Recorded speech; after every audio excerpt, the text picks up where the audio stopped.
Ok, muy buenas noches, profesor y compañeros. En este video tendré la oportunidad de explicar para ustedes de manera breve y concisa los componentes inscritos en una placa de motor, los cuales corresponden al tema de transformadores y motores de la clase del viernes 19 de junio de 2026. Ok, para iniciar, ¿sabías que un error al interpretar los datos en una placa metálica puede destruir tu motor eléctrico en cuestión de pocos segundos? Bueno, hoy vamos a ver paso a paso cómo descifrar la identidad de estos tipos de motores y los componentes que lo conforman y además los parámetros los cuales nos indican cómo deben trabajar. Ok, para esto vamos a compartir pantalla y enseñar unas ilustraciones de los tipos de motores que pues nos podemos encontrar.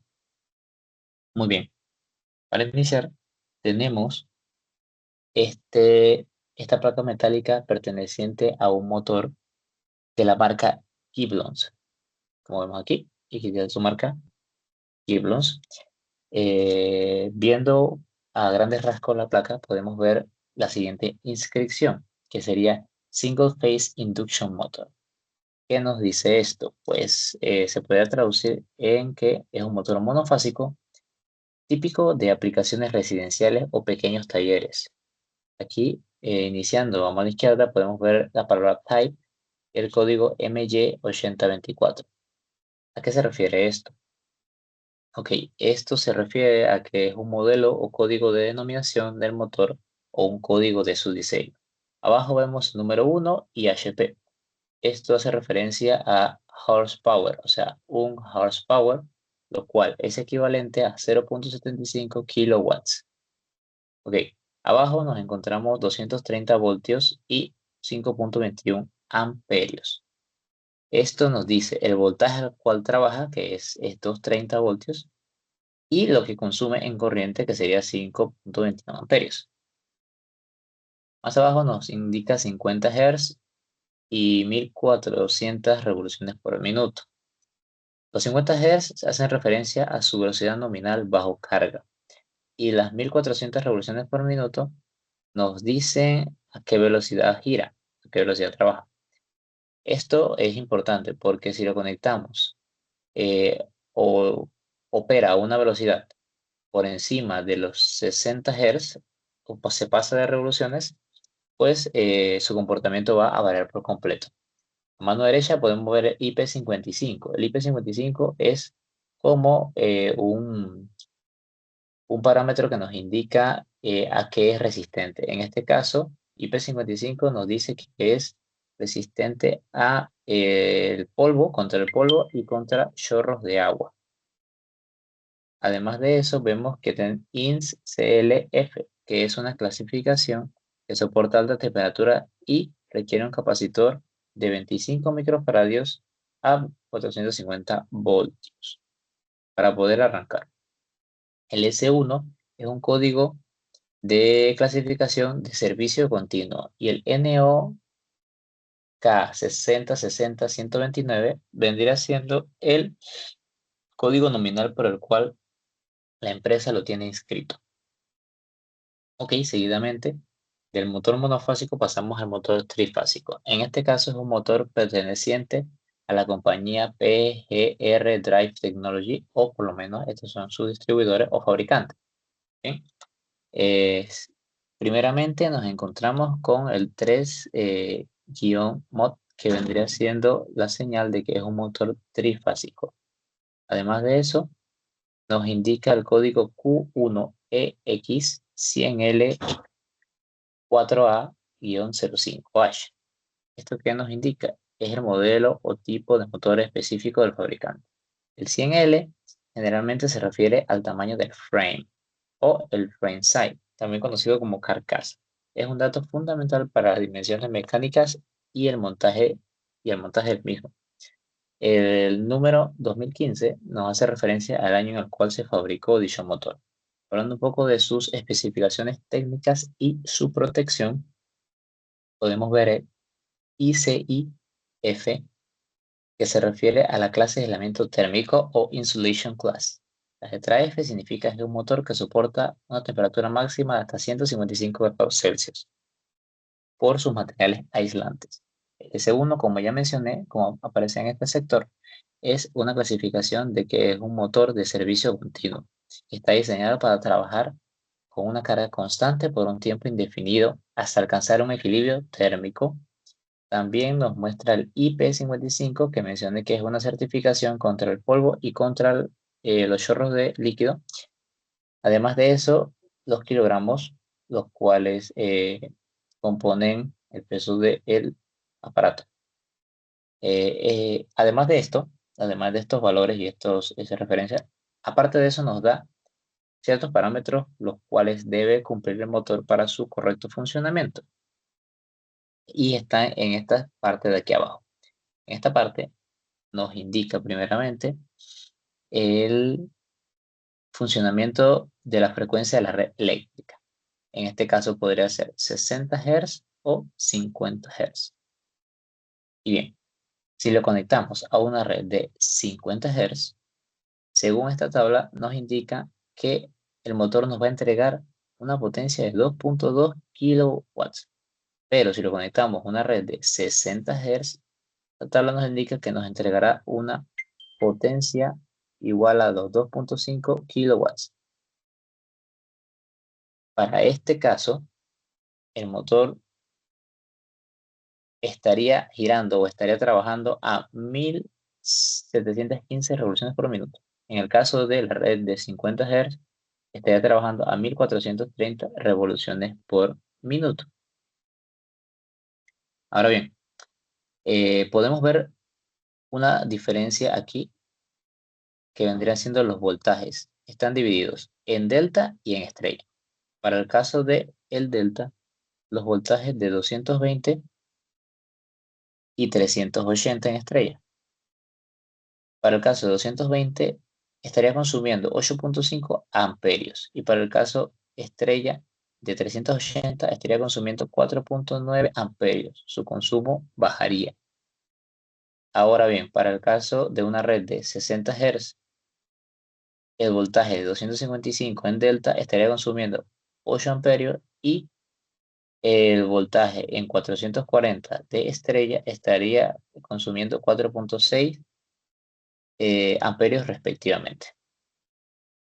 También tenemos esta división de aquí, que es el COSFI, que nos indica el factor de potencia.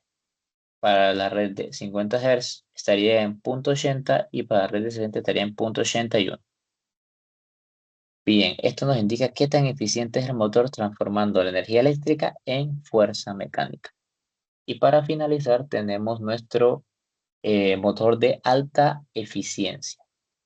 ¿Ok? Esto viene siendo una joya de la ingeniería moderna. Es un motor de tipo WEC, como aquí lo indica, WEC W22 Premium, fabricado en Brasil, como aquí lo indica, Made in Brasil. Ok, lo primero que podemos ver es en esta esquina superior derecha que dice IE3-91.2%. Este IE certifica que es un motor de alta eficiencia y el 91.2% nos indica que es la eficiencia a la cual trabaja dicho motor o está operando. Tenemos que tiene una protección contra el agua o contra los chorros de líquido y el polvo. Además de eso, tiene un Durit S1 que vendría siendo de servicio continuo, como ya mencioné en los demás motores. Tiene el INCLF, que es una clase de aislamiento térmico, como ya también mencioné, que soporta hasta los 155 grados Celsius. En este caso, el Delta T80K sería que es un motor diseñado para que la temperatura no suba más de 80 grados Kelvin sobre la temperatura del ambiente. Para este caso, temperatura ambiente nos menciona el 40 grados Celsius.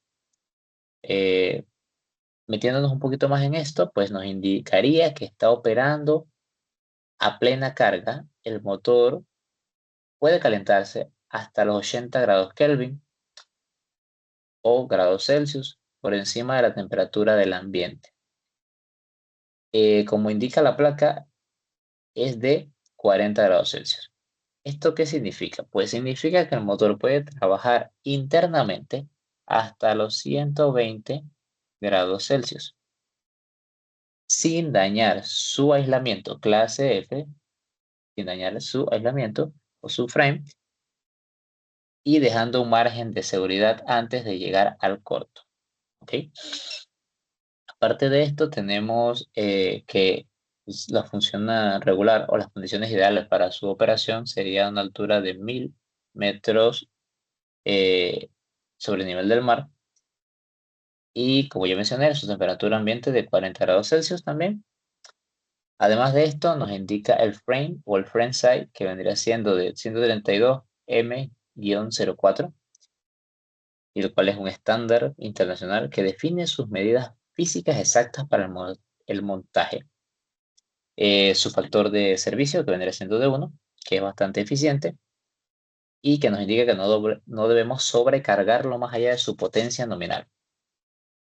Pues este motor es sumamente versátil, como aquí vemos en la tabla de desarrollo de sus parámetros para operación, nos indica que trabaja con redes de 50 Hz, de 60 Hz, y nos entrega 7.5 para 50 Hz, 7.5 kilowatts, y para 60 de 8.5 kilowatts, y puede conectarse a voltajes tan altos como 380 en delta y 400 en delta y hasta 415 voltios. Y a 60 Hz su potencia sube a 8.5 kilowatts para trabajar en los voltajes de 440 y 460. Lo mejor o lo más curioso de esta placa es que nos muestra esta parte aquí a la derecha. ¿Qué significa esta parte? Pues nos indica parte de lo que se conoce como caja de Burns, lo cual nos muestra cómo puntear las terminales, para este caso en U, en V y en W. Aquí nos menciona delta y Y. Esto para hacer las conexiones usando las líneas L1, L2 y L3. Y bien, aquí nos muestra el peso del equipo, 78 kilogramos. Nos muestra 6308 ZZ, 6207 ZZ, que vendrían siendo unos tipos de aceites, si no me equivoco, o de lubricantes, los cuales se le colocan a los rodamientos.